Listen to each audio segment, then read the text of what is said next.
In this episode, I talk about when to start spending money on your creative business.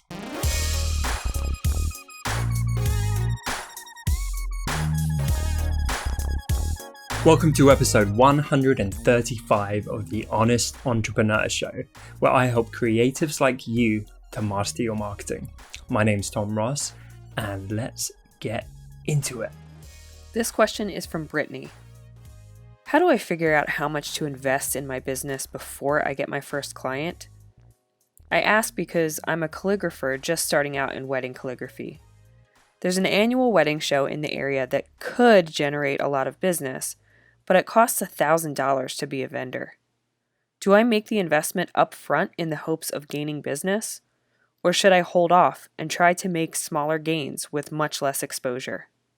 Hey, Brittany, that is a really good question, actually. And I do like to put Marco on the spot, who's behind the camera, as an example here. He's recently gone freelance. He's left us at Design Cuts, which, of course, we're still hugely bitter about. But I'm going to keep working with him on this personal brand, despite of that. But yeah, Marco went freelance, and we've had recent chats where he's talking about investing in equipment. And I can understand that because, you know, people often aren't hiring people that don't have the right equipment when it comes down to wedding photography and videography, because you almost can't compete. You can't offer a similar quality of service. So he's having to invest thousands potentially in all these different parts of equipment, and that's quite an outlay. When it comes to calligraphy, I don't think you have to make that investment. And I think, in fact, with many aspects of creativity, you don't need to make a huge outlay. So you're talking about $1,000 before you've even earned $1 by the sound of it. And for me, that is a little bit backwards. I think you need to start validating that you can earn money from your services. And I think you can definitely do that for free. You just put yourself out there, like start sharing your work and start pitching people. Because truthfully, I've seen so many people where they think just chucking money at something like a stand is going to give them all the exposure in the world, and that's going to, you know, help their career to take off. And it's just not true. There's no substitute for the hard work. I've literally know people in my tribe, but in my community, who have gone and paid for stands and then stood there all day trying to keep a smile on their face, and they've sold zero or possibly one thing, and they made a huge loss from the whole event.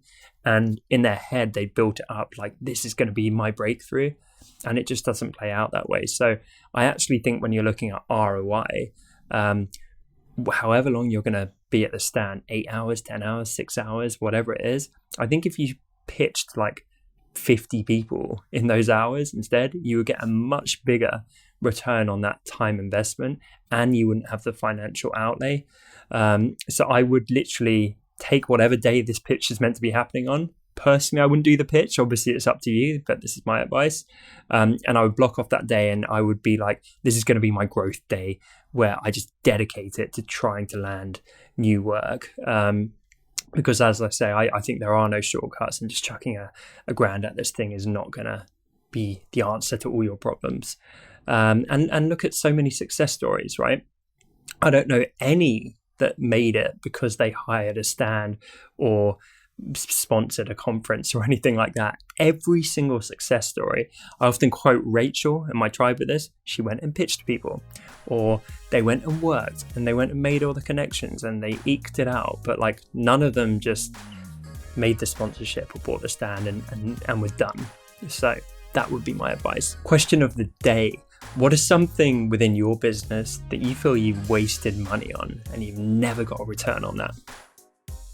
Thank you so much for watching this episode. I appreciate you guys so much. I'm really enjoying the YouTube show. If you are too, then be sure to hit the subscribe icon and tick the little bell to get notifications when I post new content on this platform.